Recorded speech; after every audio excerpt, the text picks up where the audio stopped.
الحمد لله نحمده ونستعينه ونستغفره ونؤمن به ونتوكل عليه ونعوذ بالله من شرور أنفسنا ومن سيئات أعمالنا من يهده الله فلا مضل له ومن يضلل فلا هادي له أشهد أن لا إله إلا الله وحده لا شريك له وأشهد أن سيدنا ونبينا ومولانا محمدا عبده ورسوله صلى الله على سيدنا محمد وعلى آله وأصحابه وأهل بيته وسلم تسليما كثيرا أما بعد فيقول الله تبارك وتعالى في محكمه التنزيل أعوذ بالله من الشيطان الرجيم بسم الله الرحمن الرحيم يا بني آدم قد أنزلنا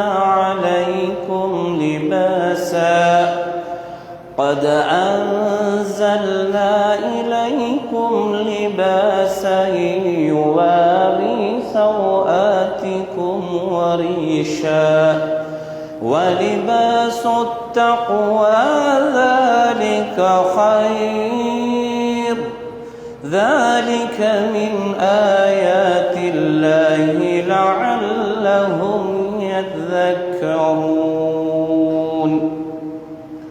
وقال أيضا يا بني آدم خذوا زينتكم عند كل مسجد وكلوا واشربوا ولا تسرفوا إنه لا يحب المسرفين صدق الله العظيم وقال سيدنا رسول الله صلى الله عليه وسلم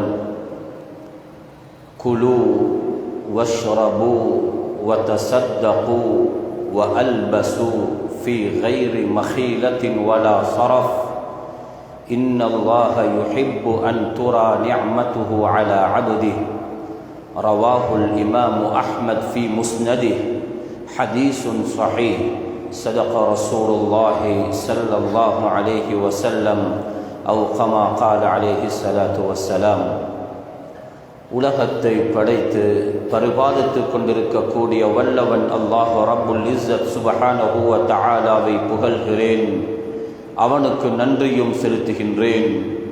இந்த உலகத்திற்கு அனுப்பப்பட்ட நபிமார்கள், சஹாபாக்கள், தாபிஈன்கள், தபஅ தாபிஈன்கள், நல்லவர்கள் அனைவர்களுக்கும் தலைவராக கடைசியாக இவ்வையகத்திற்கு வருகை தந்த எங்கள் உயிரிலும் இனிய முஹம்மதுர் ரசூலுல்லாஹி ஸல்லல்லாஹு அலைஹி வஸல்லம் அன்னவர்கள் மீதும் அவர்களின் வாழ்க்கை வழிமுறைகளை இந்த உலகத்திலே யாரெல்லாம் பின்பற்றி வாழ்ந்தார்களோ அத்துணை சஹாபாக்கள், நல்லடியார்கள், நல்லவர்கள் அனைவர்கள் மீதும் அல்லாஹ் ரப்புல் இஸ்ஸத் சுப்ஹானஹு வ தஆலா காலமெல்லாம் சலவாத்தும் சலாமும் சொல்லி அருள்வானாக.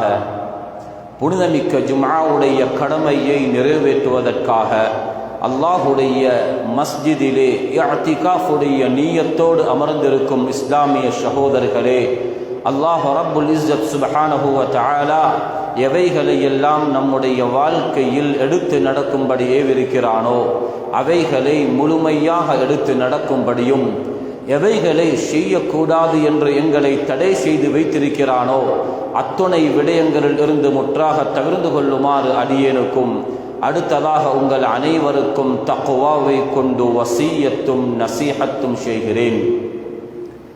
அன்பின் இஸ்லாமிய சகோதரர்களே, அல்லாஹுடைய நல்லடியார்களே, உலகத்தில் அல்லாஹ்வினால் படைக்கப்பட்ட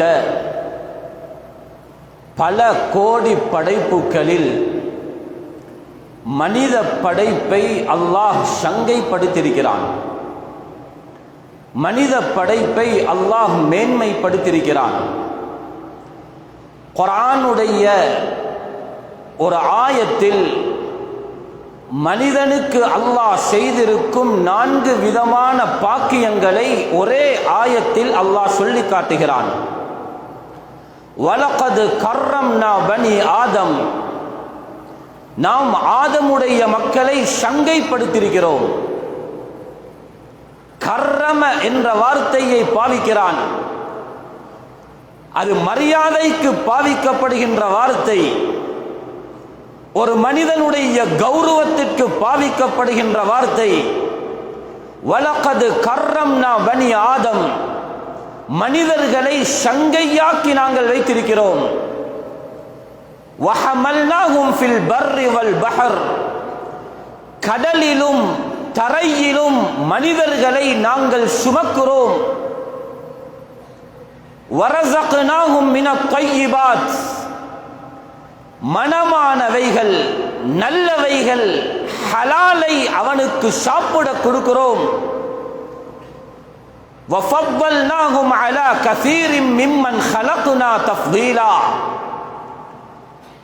எங்களுடைய ஏனைய எல்லா படைப்புகளை விடவும் மனிதனை நாங்கள் சிறப்பித்திருக்கிறோம். முஃபஸ்ஸிரூன்கள் இந்த ஆயத்தை மிக தெளிவாக எங்களுக்கு சொல்லித் தருகிறார்கள். கர்ரம என்பதை கொண்டு ஆரம்பித்தான், ஃபவ்வல என்பதை கொண்டு முடித்தான். அரபியில் ஒரு மனிதனை கௌரவப்படுத்துவதற்கு இந்த 2 வார்த்தை அல்லாத ஒரு வார்த்தை கிடையாது. இது நபிமார்களுக்கு பாவிக்கப்பட்ட வார்த்தை. தஃதீல் என்ற வார்த்தை நபிமார்களுக்கு அல்லாஹ் பாவித்த வார்த்தை. வஃபவ்வல்னாஹும், மனிதர்களை சிறப்பித்திருக்கிறோம். கர்ரம, ஹமல்னாஹும், ரஸக்னாஹும், ஃபவ்வல்னாஹும். ஒரு மனிதனுடைய 4 விதமான அந்தஸ்துகள் இந்த ஆயத்திலே பேசப்படுகிறது. அல்லாஹ்வுடைய நல்லடியார்களே, உலகத்தில் ஆகச் சிறந்த படைப்பு மனிதர்கள். மிருகங்களுக்கு அந்த வார்த்தை பாவிக்கப்படவில்லை. மிருகங்கள் ஆடை உடுப்பதில்லை. மிருகங்கள் ஹலாலை மாத்திரம் சாப்பிடுவதில்லை. வேறு தோட்டங்களுக்கும் போய் அவைகள் மேயும். அசிங்கமானதை மிருகங்கள் சாப்பிடும். மனிதர்கள் இதற்கு வித்தியாசமானவர்கள்.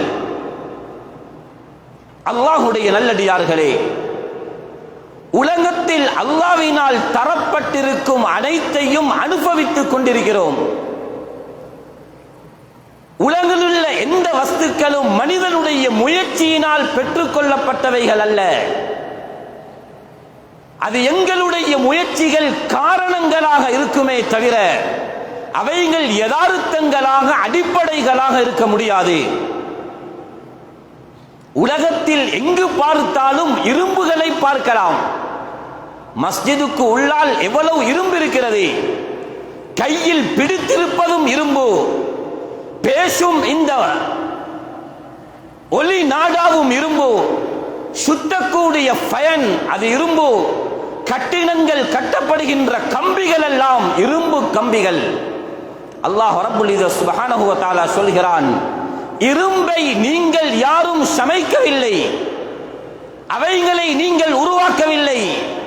வ அன்ஸல்னல் ஹதீத், உலகத்துக்கு இரும்பை நாங்கள் தான் இறக்கினோம். பஅஸுன் ஷதீத், அந்த இரும்புக்கு சக்தியை கொடுத்ததும் நாங்கள். வ மனாஃபிஉ லின்னாஸ், இரும்பின் மூலம் மனிதர்கள் பிரயோசனப்படுகிறார்கள். நாங்கள் தான் இரும்பை இறக்கி வைத்தோம். அடுத்த ஒரு பகுதி மனிதனுடைய பிரயோசனத்திற்கு கூடுதலாக பாவிக்கப்படுகின்றது தண்ணீர். வனஸ்ஸல்னா மினஸ் ஸமாஇ மாஆ, தண்ணீரை நீங்கள் யாரும் உண்டாக்கவில்லை, அதற்கு ஒரு கம்பெனி கிடையாது, நாங்கள் தான் தண்ணீரை இறக்கி வைக்கிறோம். அல்லாஹ்வுடைய நல்லடியார்களே, காற்றை உலகத்திற்கு யாருக்கும் உற்பத்தி செய்ய முடியாது. வஅர்சல்னா ரியாஹ, நாங்கள் காற்றை உங்களுக்கு அனுப்புகிறோம். உலகத்துடைய காற்றோட்டத்தை நாங்கள் நிறுத்தினால் என்ன நடக்கும்? இயஷா யுஸ்கினிர் ரீஹ ஃபயظللن ரவாகித அலா வஹ்ரிஹ், உலகத்துடைய காற்றோட்டத்தை நாங்கள் நிறுத்தினால் ஆங்காங்கே சென்று கொண்டிருக்கக்கூடிய கப்பல்களும் போர்டுகளும் தண்ணீரினால் ஸ்தம்பித்து போய்விடும் என்கிறான். காற்றை நாங்கள் தான் அனுப்பினோம். அல்லாஹ்வுடைய நல்லடியார்களே, ஒரு மனிதன் உயிர் வாழுவதற்கு காற்று எவ்வளவு அவசியமோ, உணவு எவ்வளவு அவசியமோ, தண்ணீர் எவ்வளவு முக்கியமோ, அல்லாஹ்வினால் இறக்கப்பட்ட இரும்பு அது எவ்வளவு அத்தியாவசியமானதோ, அது போன்று ஒரு மனிதன் உயிர் வாழ்வதற்கு ஆக பிரதானமான ஒன்று ஆடை. ரப்புல் இஸ்ஸத் சுப்ஹானஹு வ தஆலா சொல்கிறான், உலகத்தில் எந்த ஒரு டெக்ஸ்டைலுக்கு போய் நீங்கள் ஆடை வாங்கினாலும், எந்த பிடவை கடைக்கு போய் நீங்கள் துணிகளை வாங்கினாலும், எந்த நாட்டுடைய ஆடைகளை நீங்கள் உடுத்தாலும், உலகத்திற்கு ஆடையை இறக்கினது நாங்க. யா பனி ஆதம் قد أنزلنا عليكم لباسا, ஏ ஆதமுடைய மக்களே, ஏ மனிதர்களே, قد أنزلنا عليكم لباسا, நாங்கள் தான் ஆடையை இறக்கி வைத்தோம். பாருங்க, இரும்பை இறக்கினோம் என்கிறான். எப்படியான இரும்பு என்று சொல்லல, தண்ணீரை இறக்கினோம் என்கிறான். அதோடு அந்த ஆயத்தை முடித்துக் கொண்டான். காற்றை அனுப்பினோம் என்கிறான். வலாக்கி யுனஸ்ஸில் பிகதரி மா யஷா, உணவை நாடியவர்களுக்கு எவ்வளவு தேவையோ அந்த உணவை இறக்கினோம் என்கிறான். ஆடைய அப்படி சொல்லல. ஆடையை இறக்கினோம் என்று மொட்டையாக சொல்லல, ஆடையில இருக்க வேண்டிய 2 தன்மைகளையும் சேர்த்து சொல்கிறான். யா பனி ஆதம் قد أنزلنا عليكم لباسا يواري سوآتكم وريشا,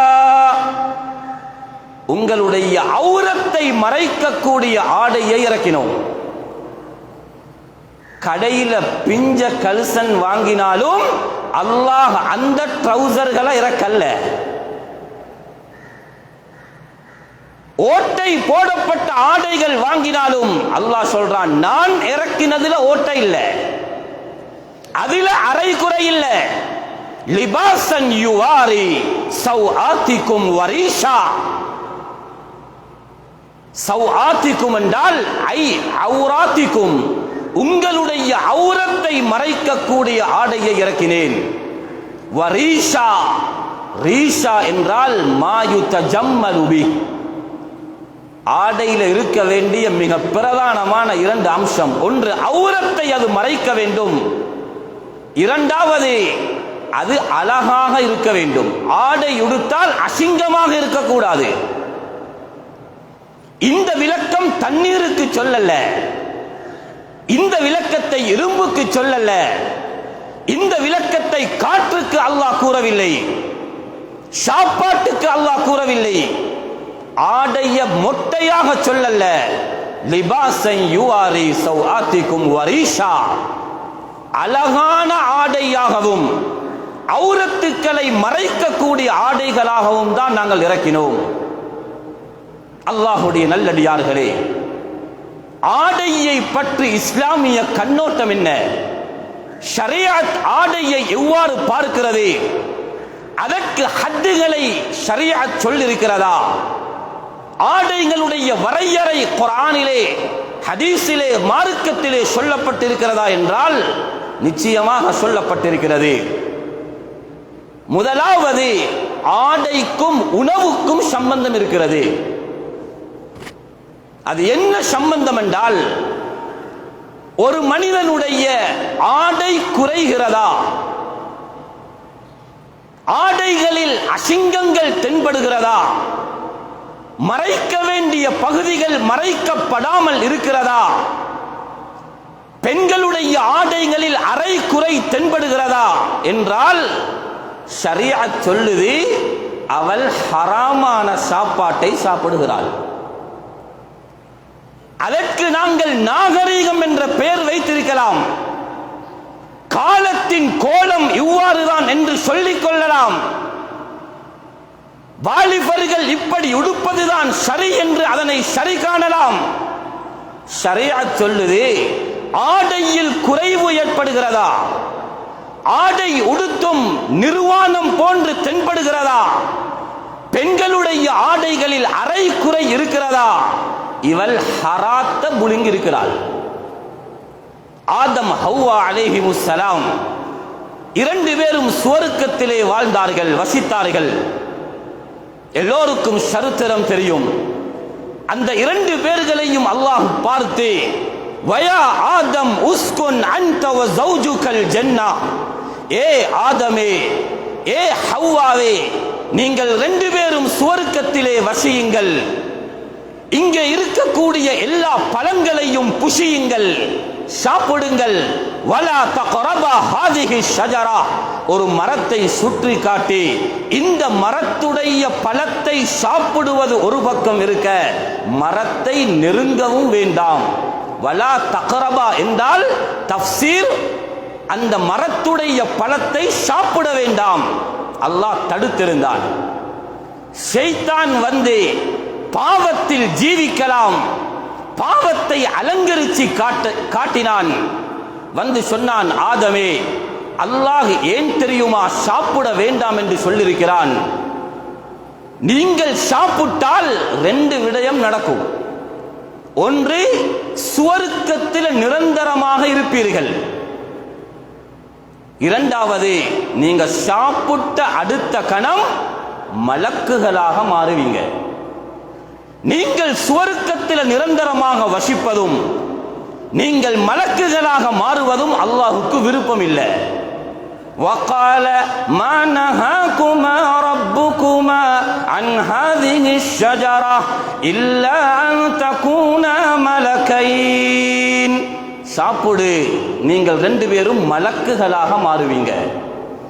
أو تكونا من الخالدين, அல்லது நிரந்தரமாக சுவர்க்கத்தில் வசிப்பீங்க.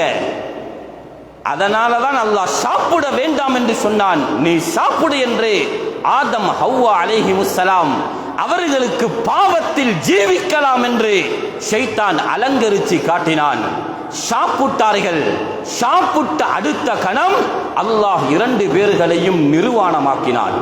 வதஃபிகா யக்ஸிஃபானி அலைஹிமா மின் வரகில் ஜன்னah, சுவர்க்கத்துடைய ஒரு மரத்தின் கிளையை பிச்சு தன்னுடைய ஔரத்தை மறைத்துக் கொண்டார்கள். ரெண்டு பேரும் தௌபா செய்தார்கள். தொடர் ஆயத்திலே அல்லாஹ் சொல்றான், யா பனி ஆதம், ஏ ஆதமுடைய மக்களே, லா யஃப்தினன்னகுமு ஷைத்தான், ஷைத்தான் உங்களை ஃபித்னாவில் போடாமல் இருக்கட்டும். கமா அஹ்ரஜ அபவைக்கும் மினல் ஜன்னah, சுவர்க்கத்தில் இருந்து உங்களுடைய பெற்றோர்களை அவன் தூக்கி எறிந்தது போன்று உங்களையும் எரியாமல் இருக்கட்டும். யன்ஸிஉ அன்ஹுமா லிபாஸஹுமா லியுரியஹுமா சவ்ஆத்திஹிமா, ரெண்டு பேருடைய அல்லாஹ் வெக்க ஸ்தலங்களை வெளிப்படுத்தினான். இமாம் ஷஅராவி ரஹ்மத்துல்லாஹி அலைஹி இந்த ஆயத்திற்கு தஃப்சீர் செய்கிறார்கள். ஷைத்தான் இரண்டு பேருக்கும் ஹராத்தை சாப்பிட கொடுத்து இரண்டு பேருடைய மறைவிடங்களையும் பார்க்க முற்பட்டான், ஆசைப்பட்டான். அதனால் ஹராத்தை உண்ண கொடுத்தான். அல்லாஹ் சொல்றான், இந்த நிலைமை உங்களுக்கு வரக்கூடாது. ஆடையிலே குறைவு ஏற்படுகிறா, அரை குறை ஆடைகளை பெண்கள் உடுக்கிறார்களா, மேனி தெரியக்கூடிய ஆடைகளை உடுக்கிறார்களா? ஆண்களுடைய ட்ரவுசரில் பெரிய ஒரு பொத்தல் இருக்குதா? ஹராத்த புழுங்கி இருக்கிறார். ஹராம் வெட்கத்தை குறைக்கும், ஹராம் ஆடையை குறைக்கும். அவனுக்கு இது வெட்கம் என்று விளங்குதில்லை, நான் அசிங்கமாக நடமாடுகிறேன் என்பது விளங்குதில்லை. பெண்களுக்கும் அந்த உணர்வு இல்லை என்றால் ஹராமான சம்பாத்தியத்தில் உடம்பு வளர்க்கப்படுகிறது. இதுதான் குர்ஆனுக்கு வியாக்கியானம் சொல்லக்கூடிய இமாம்களுடைய முடிவு. ஏற்றுக்கொள்ளேலும் மறுக்கேலும் உண்மை இதுதான். ஆடை என்பால் குர்ஆன் சொல்லுது ரெண்டு விஷயம் நடக்கணும். ஒன்று, அவனை அழகாக காட்டணும். ஆடை என்பது அது அவனுடைய அழகை எடுத்து காட்டக்கூடிய ஒன்று.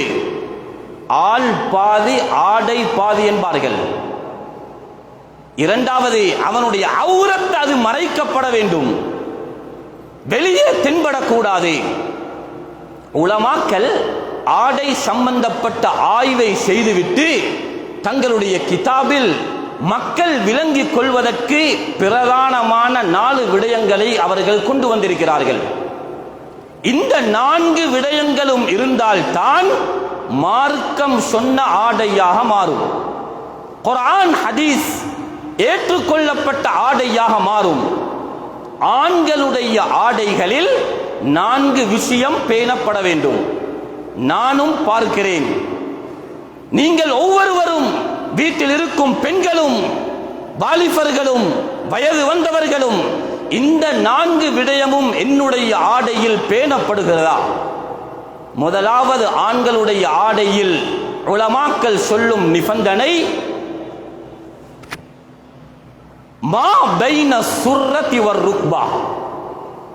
எந்த இமாம்களுக்கு மத்தியிலே கருத்து வேற்றுமை இல்லாத சலஃபிகள், சூஃபிகள், ஹலஃபிகள், மதுஹபுக்கு உள்ளே உள்ளவர்கள், மதுஹபுக்கு வெளியே உள்ளவர்கள், எல்லா இமாம்களுடைய பொதுவான கருத்து, ஒரு ஆணுடைய ஆடை எல்லா நேரங்களிலும் அவனுடைய முட்டுக்காலுக்கும் தொப்புளுக்கும் அது இடைப்பட்ட பகுதி மறைக்கப்பட வேண்டும். மேலிருந்து தொப்புள் விளங்கக்கூடாது, கீழே முட்டுக்காலுக்கு மேல் அந்த ஆடை இருக்கக்கூடாது.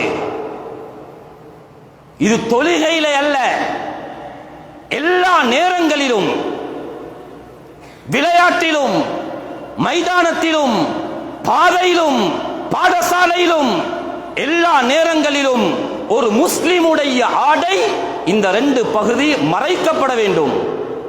சிலர் அதை நாகரிகமாக நினைக்கிறார்கள்.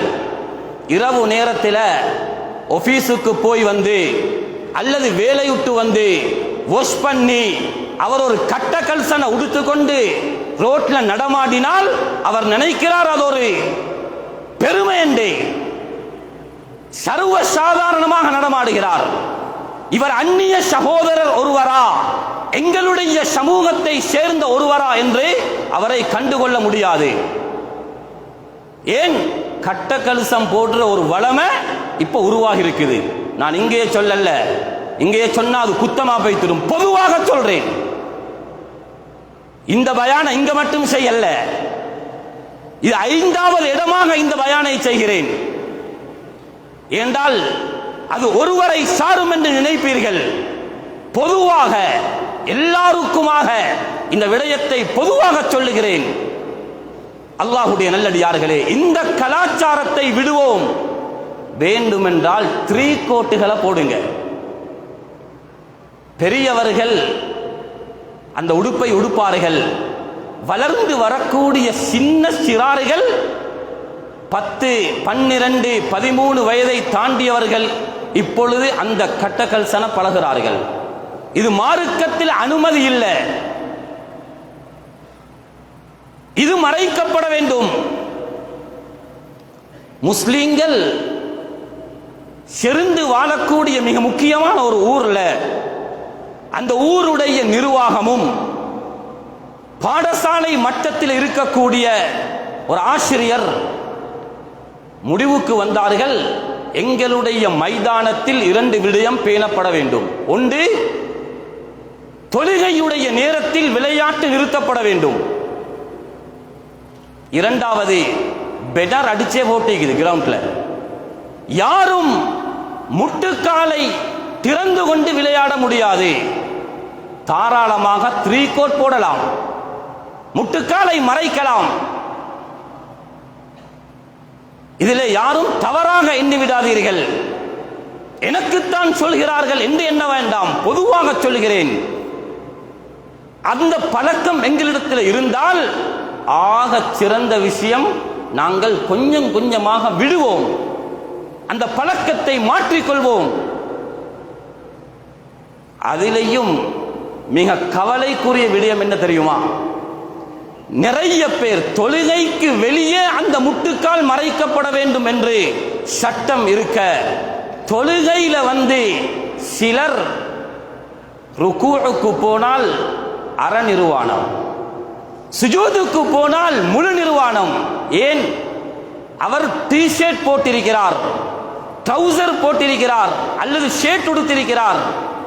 இவர் ருக்கூஉக்கு போகும் பொழுது டி ஷர்ட் மேல போகுது, ஷர்ட் மேல போகுது, ட்ரவுசர் கீழே, அது கீழாகுது, அவருடைய இடுப்பு பகுதி விளங்குது.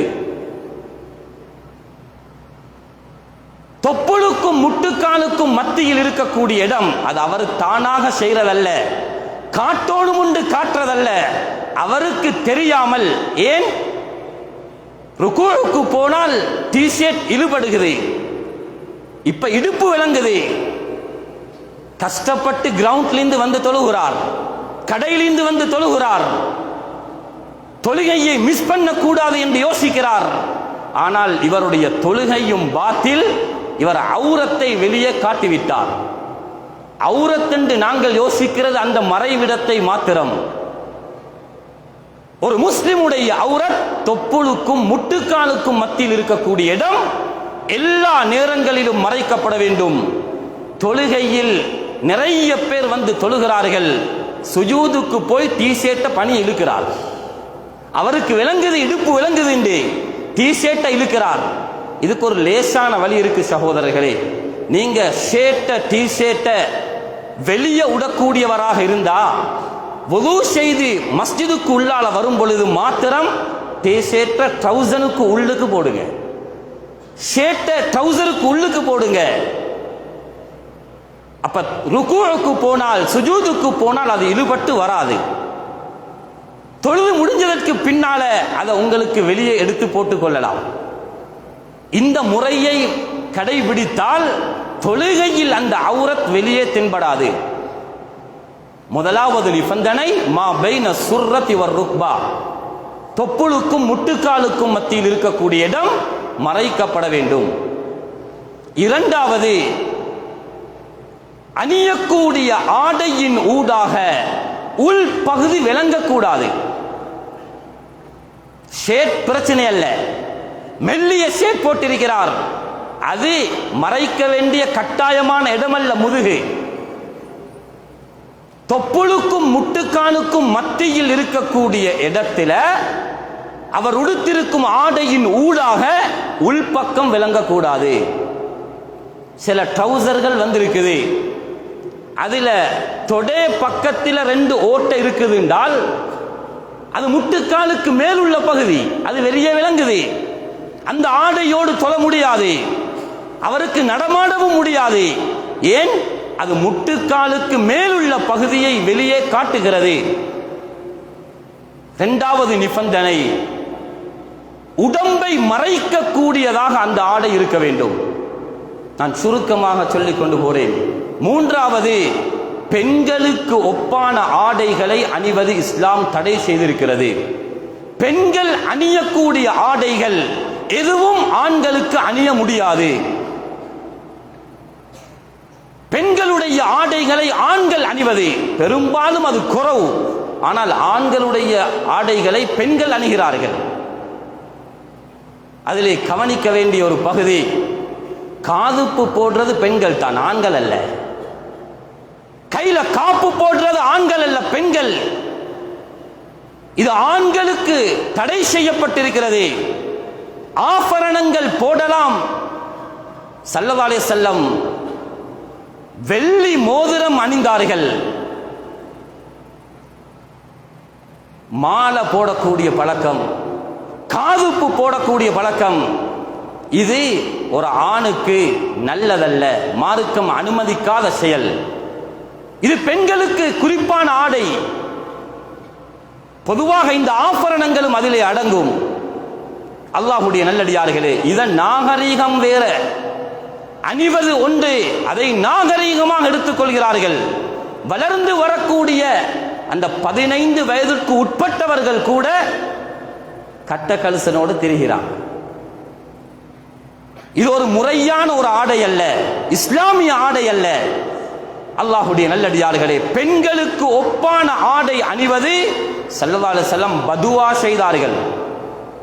புகாரியில் இருக்கிறது, லஅன ரசூலுல்லாஹி ஸல்லல்லாஹு அலைஹி வஸல்லம் அல் முத்தஷப்பிஹீன மினர் ரிஜாலி பின் நிசா வல் முத்தஷப்பிஹாத் மினன் நிசாஇ பிர் ரிஜால். ஆண்களை போல் ஆடை அணியக்கூடிய பெண்கள், பெண்களை போல் ஆடை அணியக்கூடிய ஆண்களை ஸல்லல்லாஹு அலைஹி வஸல்லம் லஅனத் செய்தார்கள். அல்லாஹ் அவனை நாசமாக்கட்டும் என்றார்கள். அல்லாஹ்வுடைய நல்லடியார்களே, இந்த விடயத்தையும் கவனித்துக் கொள்வோம். 4வது நிபந்தனை, உலமாக்கள் எழுதுகிறார்கள், இஸ்லாம் அல்லாதவர்கள் அணியக்கூடிய அவர்களுடைய மார்க்கத்தை பிரத்யேகமாக வெளிக்காட்டும் ஆடைகள் முஸ்லிம்கள் அணியக்கூடாது. மன் தஷப்பஹ பிகௌமின் ஃபஹுவ மின்.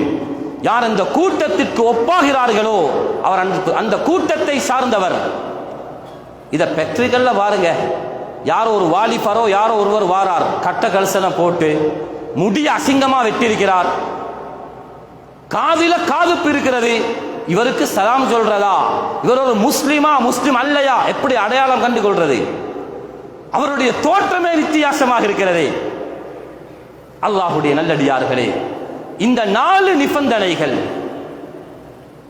தொப்புளுக்கும் முட்டுக்காலைக்கும் மறைக்கக்கூடிய ஆடை, அவுரத்தை மறைக்கக்கூடிய ஆடை, பெண்களுடைய ஆடைக்கு ஒப்பாகாத ஆடை, மாற்று மத சகோதரர்களுடைய ஆடைக்கு ஒப்பாகாத ஆடை, இந்த 4 நிபந்தனைகளை வைத்துத்தான் இஸ்லாம் எங்களுக்கு ஆடையை ஹலாலாக்கி இருக்கிறது.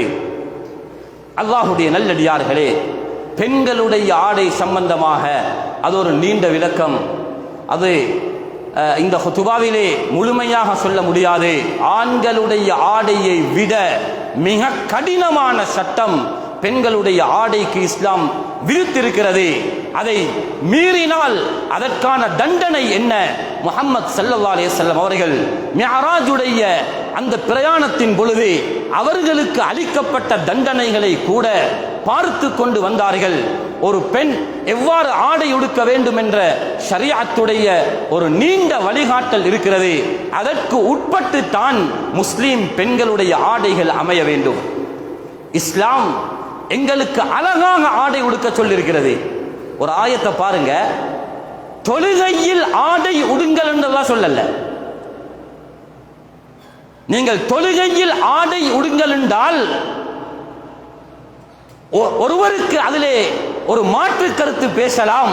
தொழுகையில தொப்புளுக்கும் முட்டுக்காலுக்கும் மத்தியில் மறைத்தால் மாத்திரம் போதும், ஏன் அல்லாஹ் ஆடைதான் உடுக்க சொல்லியிருக்கிறான் என்று பேசலாம். ஆனால் தொழுகையுடைய விஷயத்தில் அல்லாஹ் அப்படி சொல்லல, அதுக்கு வேறாக சொன்னான். அதே ஆயத்துடைய தொடர்ல, யா பனி ஆதம், ஏ ஆதமுடைய மக்களே, ஹுது ஜீனத்தக்கும் இன்த குல்லி மஸ்ஜித், ஒவ்வொரு மஸ்ஜிதுகளிலையும் உங்களுடைய அலங்காரங்களை எடுத்துக்கொள்ளுங்கள். அங்க ஆடாண்டு பேசல. ஒருவர் இந்த பகுதியை மட்டும்தான் மறைப்பது வாஜிப் என்று அந்த பகுதியோட கல்யாணத்துக்கு போறே, அப்படி யாராவது போறா? மார்க்கம் என்ன சொல்லிக்குது? தொப்புளுக்கும் முட்டுக்காலுக்கும் மத்தியில தான் மறைக்கணும், அப்படி மறைச்சா போதும் என்று யாராவது அந்த கோலத்தில் ஒரு திருமண வீட்டுக்கு போறதில்லை, யாரும் பிரயாணம் போறதில்லை. ஆனா மஸ்ஜிதுக்கு வரும் பொழுது மட்டும் 3 கோட் கொடுத்தாலும் தொலையிலும் என்றீங்க. யாருக்கு முன்னால நிக்க போறோம்? அந்த 3 கோட்டோட நாங்க யாரும் திருமண வீட்டுக்கு போறது இல்லையே. அல்லாஹ்வுக்கு முன்னால் எப்படி நிக்கணும்? அதனால தான் அல்லாஹ் பேரை சொல்லியே சொன்னான், யா பனி ஆதம் ஹுது ஜீனதகும், உங்களுடைய அலங்காரத்தை எடுத்துக்கொள்ளுங்கள். எங்க? இந்த குல்லி மஸ்ஜித், ஒவ்வொரு மஸ்ஜிதுகள்லையும் அலங்காரமாக வாங்க, மஸ்ஜிதுக்கு அழகாக வாங்க.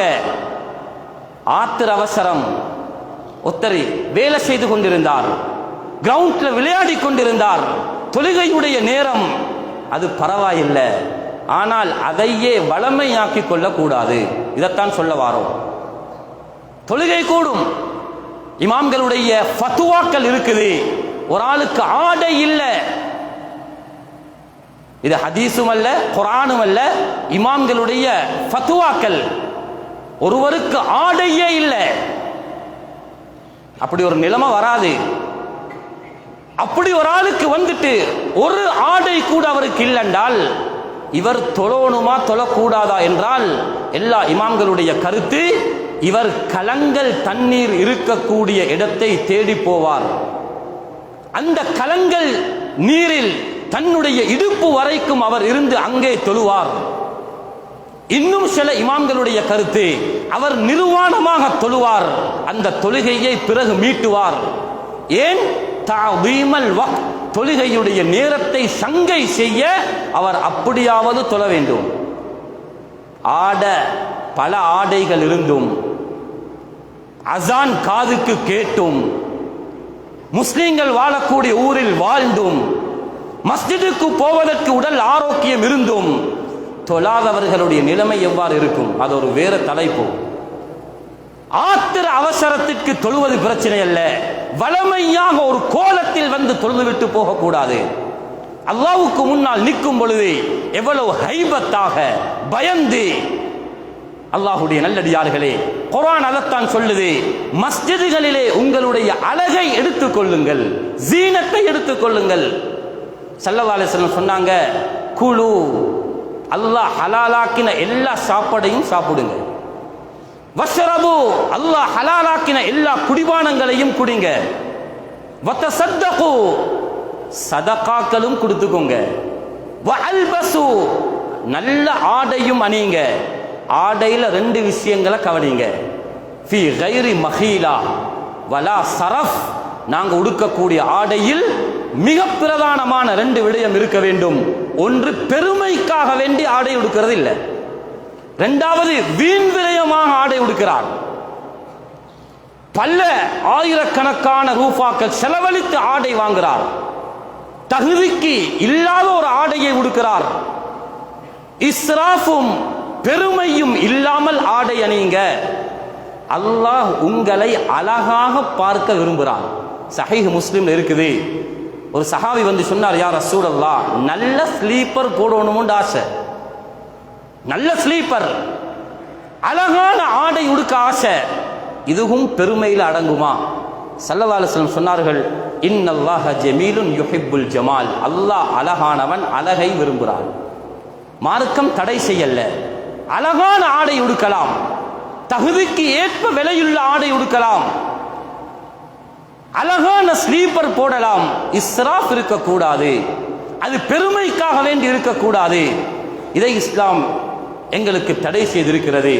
அல்லாஹ்வுடைய நல்லடியார்களே, மனிதனுடைய பாதி அழகை அல்லாஹ் ஆடையில வைத்திருக்கிறான். முஹம்மது ஸல்லல்லாஹு அலைஹி வஸல்லம் வெள்ளிக்கிழமைக்கு என்ன ஆடை உடுப்பார்கள்? மிகப்பெரிய தூதுவர்கள் வெளிநாட்டிலிருந்து வருவார்கள். வரும் பொழுது ஸல்லல்லாஹு அலைஹி வஸல்லம் வேறு ஆடைகள் உடுப்பார்கள். நபி அவர்கள் ஒவ்வொரு நேரத்திலும் உடுத்த ஆடைகள், நபி அவர்கள் போட்ட தொப்பி எவ்வாறு இருந்தது, அது எந்த நாட்டுடைய தொப்பியை ஸல்லல்லாஹு அலைஹி வஸல்லம் போட்டார்கள்? ஹதீஸ்ல கிதாபுல் லிபாஸ் என்ற பாடம் ஃபிக்ஹுடைய ஹதீஸுடைய கிதாபுல ஏராளமாக வருகிறது. அதனை நாங்கள் எங்களுடைய வாழ்க்கையிலே படித்து ஆண்கள், பெண்கள், சிறார்கள், முஸ்லீம்கள் என்ற அடையாளம் விளங்கக்கூடிய மார்க்கம் எங்களுக்கு அனுமதித்த ஹலாலான ஆடைகள் நாங்கள் அணிந்து அல்லாஹுடைய திருப்பொருத்தத்தை அடைந்து கொள்வோம். எல்லாம் அல்லாஹ் சுப்ஹானஹு வ தஆலா எங்கள் அனைவர்களுடைய பாவங்களையும் மன்னித் தருவானாக. யா அல்லாஹ் எங்களை கபூல் செய்வாயாக, எங்கள் அனைவர்களையும் பொருந்திக் கொள்வாயாக. யா அல்லாஹ் திடீர் மௌத்தை விட்டும் பாதுகாப்பாயாக, வீதி விபத்துகளை விட்டும் பாதுகாப்பாயாக, திடீர் மாரடைப்பை விட்டும் பாதுகாப்பாயாக, பயங்கரமான கேவலமான நோய்கள் வருவதை விட்டும் யா அல்லாஹ் எங்களையும் எங்கள் பரம்பரையும் நீ பாதுகாத்தருவாயாக. யா அல்லாஹ் எந்த குடும்பங்களும் பிரிந்து வாழாமல், தலாக்கிலே வாழாமல் எந்தெந்த குடும்பங்கள் எல்லாம் பிரிந்திருக்கிறதோ யா அல்லாஹ் அந்த குடும்பங்களை நீ சேர்த்தி அருள்வாயாக. குழந்தைகள் அனைவர்களையும் யா அல்லாஹ் தன்னுடைய தாயோடு தகப்பனோடு சேர்த்து விடுவாயாக. எந்த குழந்தைகளையும் யா அல்லாஹ் பெற்றோர்களை விட்டும் நீ பிரித்து விடாதே யா அல்லாஹ். எந்தெந்த குடும்பங்கள் பிரிந்து வாழ்கிறார்களோ, தலாக்கிலே வாழ்கிறார்களோ அந்த குடும்பங்களுக்கு மத்தியிலே ஒற்றுமையை ஏற்படுத்துவாயாக. அது போன்ற சோதனைகளை எங்களுடைய வாழ்க்கையிலே யா அல்லாஹ் ஒரு போதும் நீ தந்து விடாதே. அவைகளை விட்டும் நீ எங்களை பாதுகாப்பாயாக. எங்களுடைய துஆவை ஏற்று கபூல் செய்வாயாக. ஆமீன் ஆமீன். وآخر دعوانا الحمد لله رب العالمين. الحمد لله رب العالمين وصلى الله وسلم وبارك